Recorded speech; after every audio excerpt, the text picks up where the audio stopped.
December 17, 1944. The Ardennes Forest, Belgium. The air is a physical weight, thick with the smell of pine needles, frozen mud, and the metallic tang of spent artillery shells. A squad of German grenadiers, their greatcoats stiff with frost and their stomachs hollow from weeks of ersatz coffee and sawdust-filled bread, creeps through the shattered remains of a captured American supply depot. They are looking for fuel, they are looking for boots, they are looking for anything to sustain the desperate momentum of the Wacht-am-Rhein offensive. One soldier kicks open a heavy, insulated wooden crate left behind in the Americans' hurried retreat. He expects to find cold iron or perhaps dry crackers. Instead, he stares in mute, horrified disbelief.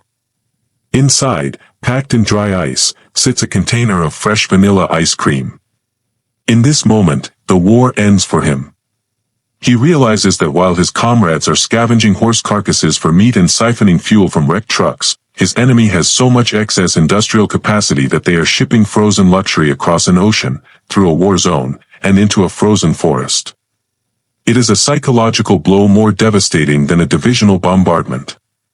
The German High Command had dismissed American logistics as a soft, civilian pursuit, but in the shivering silence of the Ardennes, the ice cream reveals a terrifying truth: you cannot defeat a nation that weaponizes its lifestyle.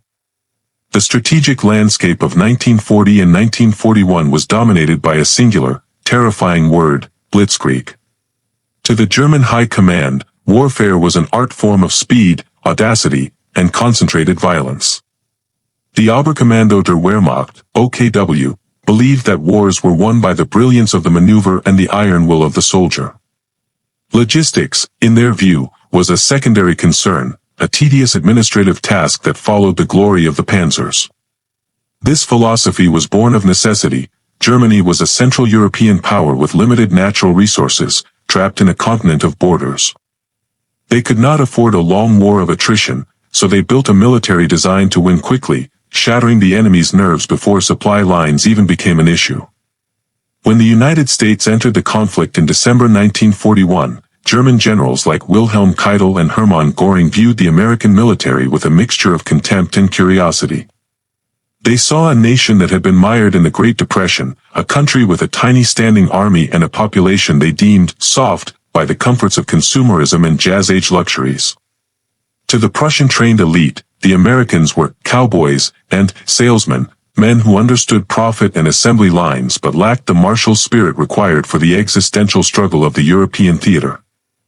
They believed that even if America could build weapons, they could never move them across 3,000 miles of a U-boat-infested Atlantic, nor could they sustain a fighting force in the field against the battle-hardened veterans of the Eastern Front.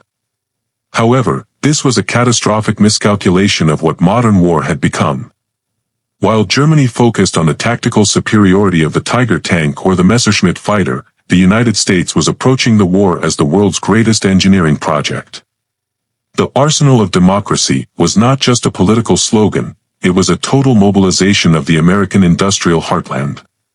In Detroit, Willow Run, and the shipyards of California, the logic of the assembly line was applied to the machinery of death.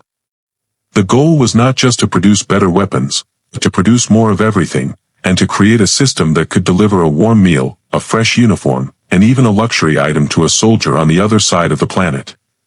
As 1942 turned into 1943, the disparity began to widen in ways the German planners could not comprehend. The German logistics system remained hauntingly primitive, relying on over 2 million horses to move supplies and artillery across the vast distances of Russia and Europe. In contrast, the American military was becoming the most mechanized force in human history. The salesmen from the Midwest were building a logistical spine of steel and rubber, preparing a tidal wave of material that would eventually crash against the Atlantic Wall. The German generals expected a battle of wills, the Americans were preparing a battle of tons. By early 1944, the American logistical miracle was no longer a theoretical threat, it was a physical reality anchored to the coast of France. The German High Command, still clinging to the belief that an invasion could only succeed through a major port, watched in stunned silence as the Americans bypassed this requirement entirely. In the days following D-Day, the Allies towed two massive, prefabricated, mulberry harbors across the English Channel. These were not mere docks, but artificial cities of concrete and steel, capable of offloading 7,000 tons of vehicles and supplies every single day. The Germans had spent years fortifying Cherbourg and Le Havre, only to find the Americans had brought their own ports with them. As the Allied armies broke out of the Normandy hedgerows, the challenge shifted from offloading supplies to moving them at the speed of the tanks.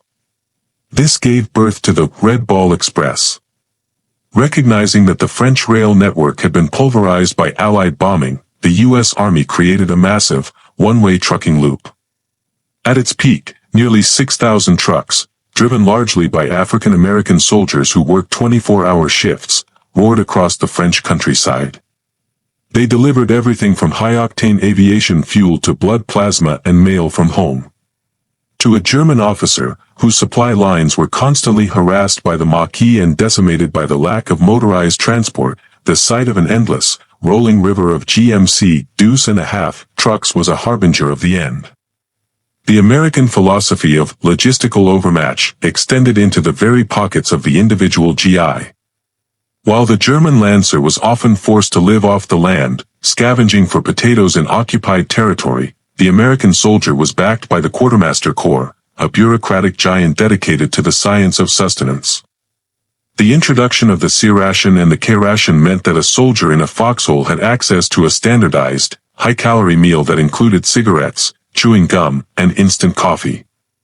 This abundance created a stark psychological divide on the battlefield. Captured German diaries from the summer of 1944 often mention the absurd wealth of the American prisoners, who possessed waterproof watches, high-quality wool socks, and lighters that worked in the wind. The German leadership dismissed this as decadence, arguing that such comforts made the Americans weak. They failed to realize that these comforts were actually the ultimate indicators of industrial stamina. A nation that could provide its soldiers with the luxury of choice in the middle of a world war was a nation that could never be outproduced or outlasted. The stage was set for a confrontation where the German will to power would meet the American power to supply, and the results would redefine the nature of modern warfare. To understand the sheer scale of the American logistical machine, one must look beyond the tanks and bullets to a specific, almost surreal piece of naval architecture, the floating ice cream parlor. In the Pacific Theater, the U.S. Navy faced a psychological crisis. Sailors and Marines were fighting in sweltering, tropical heat, thousands of miles from any semblance of civilization. Admiral Chester Nimitz and the Bureau of Ships realized that morale was a strategic resource as vital as oil. In 1945, the Navy spent $1 million to convert a concrete barge into a mobile ice cream factory. This vessel had no engines. It was towed by tugboats from island to island, capable of producing 1,500 gallons of ice cream every 10 hours. It featured massive refrigeration units and storage for 2,000 gallons of the frozen treat. To the Japanese, who were often reduced to eating grass and roots on bypassed islands, the existence of such a ship was incomprehensible. It was a technological flex that signaled the U.S. had already won the war of production. While the Axis struggled to provide basic medical supplies, the Americans were engineering complex cooling systems just to ensure their sailors had a taste of home. This was not mere indulgence. It was the ultimate proof of an unstoppable supply chain that could afford to prioritize the happiness of its personnel over the bare minimum of survival. The tactical edge of the full belly. From a tactical perspective, the American focus on lifestyle logistics created a soldier who was physically more resilient than his counterpart. The U.S. Army's Quartermaster Corps was obsessed with caloric intake and vitamin fortification. By 1944, the American GI was the best-fed soldier in the history of warfare, consuming an average of 4,000 calories a day. This wasn't just about comfort, it was about combat endurance. A soldier who is warm, dry, and well-fed can maintain focus, shoot more accurately, and recover from wounds faster than a soldier suffering from malnutrition and exposure. German tactical manuals emphasized the Führer principle and the aggression of the individual, but these qualities were eroded by the daily grind of starvation. In the final years of the war, German logistics were so shattered that frontline units often spent more time foraging for food than preparing defenses. When American units captured German positions, they didn't just find soldiers, they found men broken by the lack of basic necessities. The tactical advantage of the American ice cream and hot turkey dinners was that it allowed the soldier to outsource his survival concerns to the state, leaving his mind free to focus entirely on the destruction of the enemy. The psychological weapon, envy and the wealth gap. The German high command had long preached the superiority of the Aryan warrior over the materialistic American, but this propaganda crumbled the moment the two forces made physical contact. For the German Lancer, the American soldier was a walking department store. Captured Americans were often found carrying chocolate bars, high-quality cigarettes, and V-mail from home, luxuries that had vanished from the German home front years earlier. This created a profound sense of psychological displacement. The German soldier was fighting for a new order that could not even provide him with leather boots, while the American cowboy was fighting for a democracy that provided him with silk parachutes and Hershey bars. This disparity acted as a silent recruiter for surrender. Intelligence reports from the U.S. Office of Strategic Services, OSS, noted that German prisoners were often more demoralized by the quality of American socks and the efficiency of American field kitchens than by the firepower of the M4 Sherman tank. The realization was bitter. The German soldier was being asked to perform miracles with nothing, while the American was being supported by a continent of plenty. To see an enemy who could afford to be kind, who could afford to waste fuel, and who could afford to eat fresh meat in a foxhole, was to see an enemy that was mathematically impossible to beat. The command perspective, the failure of the German elite. While the American commanders like Eisenhower and Bradley were logistics-first generals, the German elite remained operations first. General Heinz Guderian and Field Marshal Erwin Rommel were masters of the coup de main, but they were often trapped by a command structure that viewed the train, the supply tail, as a nuisance. German logistics were a chaotic patchwork of captured French trucks, horse-drawn wagons, and a railway system that was being pulverized from the air. By 1944, the German generals were forced into a reactive stance. They could no longer plan for victory, they could only plan for the next few days of fuel. Meanwhile, the Americans were planning for months in advance, coordinating the movement of millions of tons of steel with the precision of a corporate merger.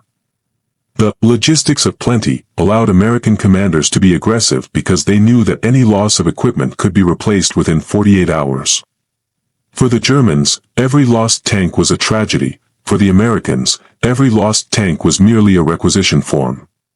This fundamental difference in perspective meant that the U.S. was fighting a modern industrial war, while the Germans were still fighting a 19th-century war of maneuver. December 16, 1944. The Ardennes Offensive. The climax of this logistical war did not take place in a boardroom, but in the freezing, fog-choked forests of Belgium and Luxembourg. Hitler's final gamble, the Ardennes Offensive, was designed to split the Allied lines and capture the port of Antwerp. On paper, the German plan was a masterpiece of tactical deception. They moved 200,000 men and hundreds of Panther and Tiger tanks into position under a veil of total radio silence. But the plan had a fatal flaw that highlighted the rot in the German military machine. It relied entirely on capturing American fuel depots to keep the panzers moving. The German high command was so resource-starved that they had built a blitzkrieg that depended on the enemy's generosity. As the German columns smashed into the thin American lines, they achieved initial, terrifying success. The Battle of the Bulge began with a roar of German steel. However, as the panzers pushed deeper into the Ardennes, the reality of the American supply machine began to grind the offensive to a halt. The German soldiers, many of whom had not seen real coffee or white bread in years, began to encounter the leavings of plenty. In captured American camps, they found discarded crates of fruit, waterproof ponchos, and, most devastatingly, the remains of hot meals. While the German tanks were running dry and being abandoned on the roadsides, the Americans were performing a logistical feat that defied German comprehension. General Dwight D. Eisenhower, realizing the gravity of the breakthrough, did not panic. He looked at his maps and saw not just troop positions, but supply routes. He ordered the massive redirection of the American machine. Within 3 days, despite a blizzard that grounded all aircraft, the U.S. Army moved 250,000 men and 50,000 vehicles into the path of the German advance. This was not a triumph of martial spirit alone, it was a triumph of the internal combustion engine and the organized management of tons. The Americans were moving more men in 72 hours than the Germans had moved in the entire month of preparation for the offensive. The German generals, watching their fuel gauges hit zero, realized they weren't just fighting an army, they were fighting a conveyor belt. The true psychological breaking point of the Ardennes offensive occurred during the siege of Bastogne. As the German 5th Panzer Army surrounded the 101st Airborne Division, the German commanders assumed that isolation would lead to immediate starvation and surrender. They measured their enemy by their own standards, knowing that a German unit cut off for 4 days would be out of ammunition and bread. But the American logistical machine did not recognize the concept of isolated. On December 23, the skies cleared, and the U.S. Army Air Forces launched one of the most concentrated aerial resupply missions in history. Hundreds of C-47 transport planes filled the sky, dropping thousands of par bundles. The German soldiers watched from the tree-line as a literal rain of supplies descended upon the Americans. It wasn't just ammunition and medicine. In those bundles were the luxuries of a superpower, thousands of pounds of roasted turkey, fruit cakes, and the ingredients for the legendary Christmas dinner. While the German Lancer shivered in his foxhole, chewing on a piece of hard, black bread, his American counterpart, though surrounded, was eating a meal that would have been a feast in Berlin. The German commanders, including General Otto von Manschufel, began receiving reports from the front that were deeply unsettling. Their scouts were finding American trash that spoke volumes, discarded candy wrappers, empty cigarette packs of Lucky Strikes, and the aforementioned ice cream containers. This was the moment of logistical shock. The German High Command realized that the U.S. Army was so efficient that even when a division was completely encircled in a frozen wasteland, the supply chain remained unbroken. The Americans weren't just holding Bastogne with bravery, they were holding it with the sheer weight of their national economy. By the time General George S. Patton's Third Army broke the siege, the German offensive had collapsed under its own weight. They had run out of fuel because they couldn't capture the American depots, and they couldn't capture the depots because the Americans defended them with a ferocity backed by endless resupply. The German blitzkrieg had been swallowed by the American industrial avalanche. The war of maneuver was over, the war of the warehouse had won. As the smoke cleared from the Ardennes in January 1945, the German military was not just defeated, it was hollowed out. They had lost over 600 tanks and 1,000 aircraft, assets that the Third Reich simply could not replace. In contrast, the United States viewed its losses through the lens of a production schedule. Every Sherman tank lost was replaced by 2 more within weeks, every gallon of fuel burned was replenished by a pipeline that now stretched from the ports of France all the way to the Rhine. The German High Command finally understood that their dismissal of American logistics had been a fatal strategic error. The war was no longer about who had the better soldiers, but who had the better factory output. The psychological ripple effect among German prisoners was profound. Thousands of Germans who surrendered during the retreat were processed through American POW camps, and what they found there was a final, crushing blow to their ideology. They were not met with the starvation they had seen on the Eastern Front, but with the American standard. Prisoners were fed white bread, real meat, and chocolate. Many German soldiers reported that the food they received as prisoners was better than what they had received as frontline combatants for the last 3 years. The realization that their enemy could afford to feed their captives better than Germany could feed its heroes caused a total collapse of faith in the Nazi cause. By the spring of 1945, the logistics of plenty had turned the invasion of Germany into a motorized procession. The U.S. Army was now operating on a scale that resembled a massive, moving corporation. They built bridges in hours, laid telephone lines for thousands of miles, and maintained a fleet of hundreds of thousands of vehicles with a global spare parts network.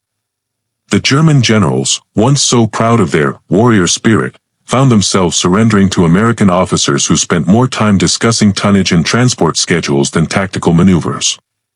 The salesmen had not only survived the war, they had optimized it. The numerical data from the war's end provides a staggering postscript to the German general's initial dismissal. By May 1945, the United States had shipped over 48 million tons of supplies to the European theater of operations alone. This included 430,000 trucks, 1.3 million tons of ammunition, and 15 million tons of food.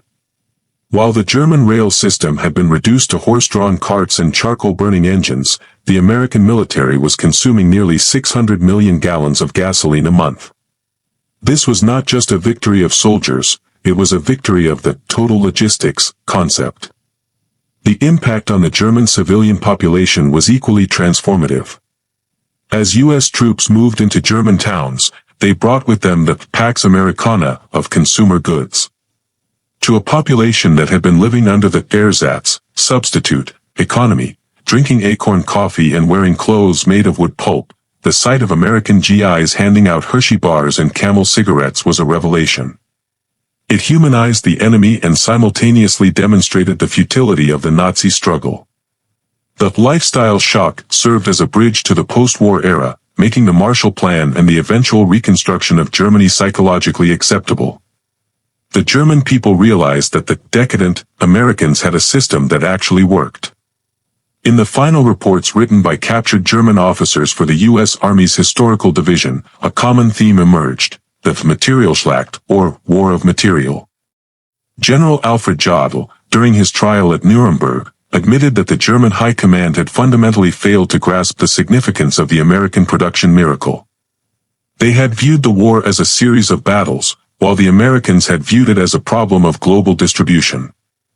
The soft Americans had proven that in the 20th century, the greatest martial virtue was not the courage of the individual, but the reliability of the supply line. The ice cream found in the Ardennes was not a sign of weakness, it was the final, frozen punctuation mark on the end of the Third Reich. The history of the Second World War is often told through the lens of individual bravery, the genius of commanders, and the thunder of guns.